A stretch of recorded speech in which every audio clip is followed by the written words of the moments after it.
अर्जुन बोले, हे कृष्ण, आप कर्मों के संन्यास की और फिर कर्मयोगी की प्रशंसा करते हैं, इसलिए इन दोनों में से जो एक मेरे लिए भली भांति निश्चित कल्याणकारक साधन हो उसे कहिए। श्री भगवान बोले,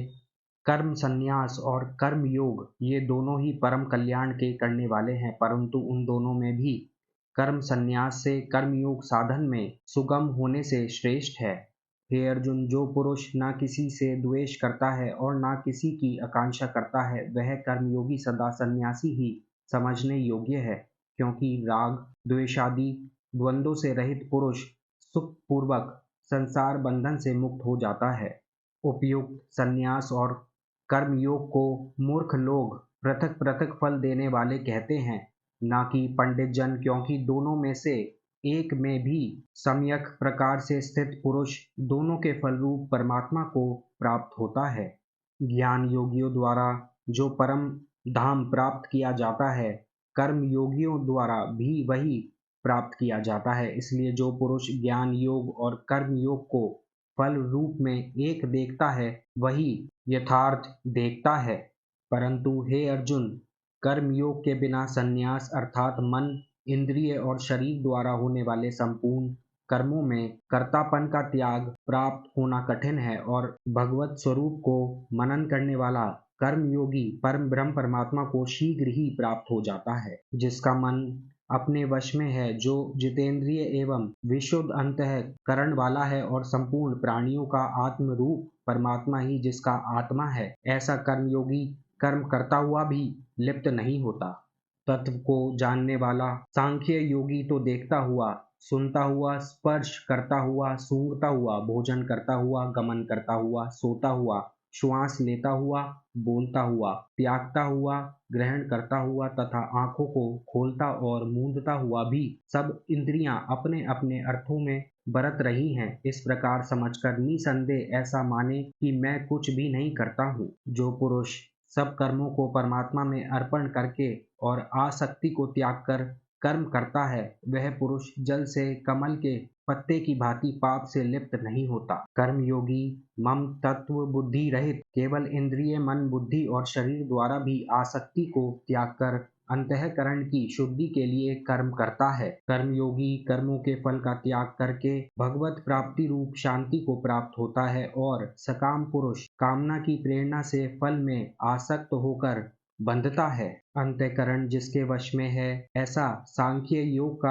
आचरण करने वाला पुरुष न करता हुआ और न करवाता हुआ ही नव द्वारों वाले शरीर रूप घर में सब कर्मों को मन से त्याग कर आनंद पूर्वक सच्चिदानंद घन परमात्मा के स्वरूप में स्थित रहता है। परमेश्वर मनुष्यों के ना तो कर्तापन की, न कर्मों की और न कर्म फल के संयोग की ही रचना करते हैं, किंतु स्वभाव ही बरत रहा है। सर्वव्यापी परमेश्वर भी न किसी के पाप कर्म को और न किसी के शुभ कर्म को ही ग्रहण करता है, किंतु अज्ञान के द्वारा ज्ञान ढका हुआ है, उसी से सब अज्ञानी मनुष्य मोहित हो रहे हैं। परंतु जिनका वह अज्ञान परमात्मा के तत्व ज्ञान द्वारा नष्ट कर दिया गया है, उनका वह ज्ञान सूर्य के सदृश उस सच्चिदानंद घन परमात्मा को प्रकाशित कर देता है। जिनका मन तद्रूप हो रहा है, जिनकी बुद्धि तद्रूप हो रही है, और सच्चिदानंद घन परमात्मा में ही जिनकी निरंतर एक ही भाव से स्थिति है, ऐसे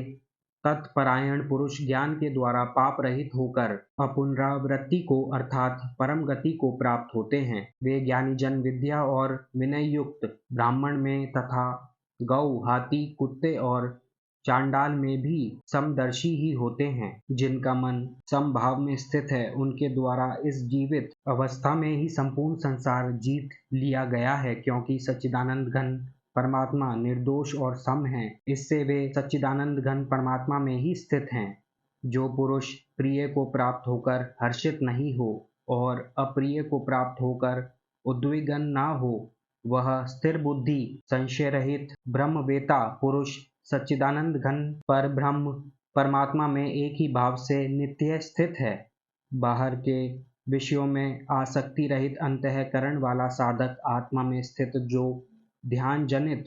सात्विक आनंद है, उसको प्राप्त होता है। तदंतर वह सच्चिदानंद घन पर ब्रह्म परमात्मा के ध्यान रूप योग में अभिन्न भाव से स्थित पुरुष अक्षय आनंद का अनुभव करता है। जो ये इंद्रिय तथा विषयों के संयोग से उत्पन्न होने वाले सब भोग हैं, यद्यपि विषयी पुरुषों को सुख रूप भासते हैं तो भी दुख के ही हेतु हैं और आदि अंत वाले अर्थात अनित्य हैं। इसलिए हे अर्जुन, बुद्धिमान विवेकी पुरुष उनमें नहीं रमता।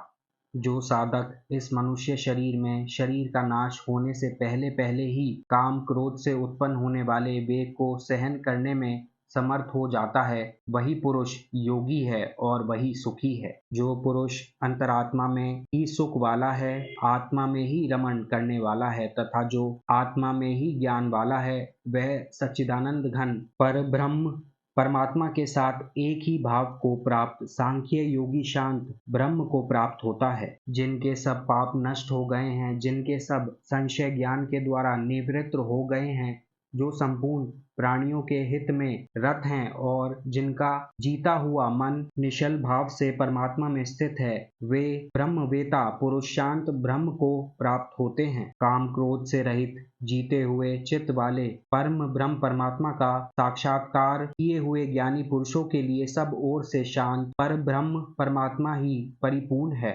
बाहर के विषय भोगों को न चिंतन करता हुआ बाहर ही निकालकर और नेत्रों की दृष्टि को भ्रकुटी के बीच में स्थित करके तथा नासिका में विचरने वाले प्राण और अपान वायु को सम करके जिनकी इंद्रियां मन और बुद्धि जीती हुई हैं, ऐसा जो मोक्ष परायण मुनि इच्छा भय और क्रोध से रहित हो गया है, वह सदा मुक्त ही है। मेरा भक्त मुझको सब यज्ञ और तपों का भोगने वाला, संपूर्ण लोकों के ईश्वरों का भी ईश्वर तथा संपूर्ण भूत प्राणियों का सुहद अर्थात स्वार्थ रहित दयालु और प्रेमी, ऐसा तत्व से जानकर शांति को प्राप्त होता है।